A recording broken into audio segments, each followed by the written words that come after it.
दाहोद निकट हाईवे पर कल रात को एक जबरदस्त हादसा हुआ और इस हादसे में 15 लोग घायल हुए जबकि एक शख्स की मौत हो गई। जो जानकारी मिल रही है उसके मुताबिक इंदौर से अहमदाबाद जाने वाली एसटी बस को ट्रक ने पीछे से टक्कर दी। बस चालक का स्टीयरिंग पर से काबू बिगड़ा। बस जो है वो रास्ते के निकट पलट गई। तब बस में बैठे हुए मुसाफिरों में अफरा तफरी फैल गई।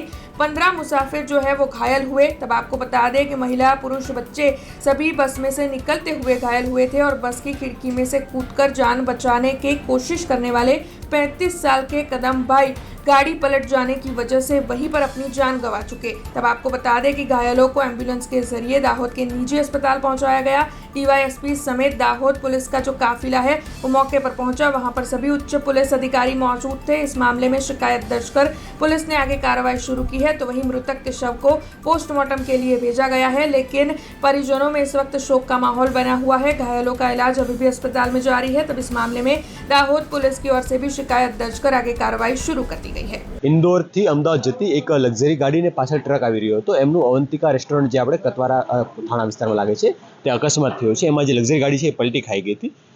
એક વ્યક્તિનું ડેથ થયું છે અને બાકી 10 લોકો છે એમને જાયડીસ સિવિલમાં સારવાર માટે ખસેડવામાં આવ્યા છે। એ વ્યક્તિ એ પૈકી એક બાળક છે, થોડો સિરિયસ વધારે લાગે છે અને હાલમાં સારવાર હેઠળ છે। બાકીના લોકોની સ્થિતિ શું છે એ સારવાર દરમિયાન ખબર પડી છે કે હાલ રસ્તા ઉપર ટ્રાફિક હટાવવાની કામગીરી અને ટ્રાફિક સ્મૂથ કરવાની કામગીરી ચાલુમાં છે।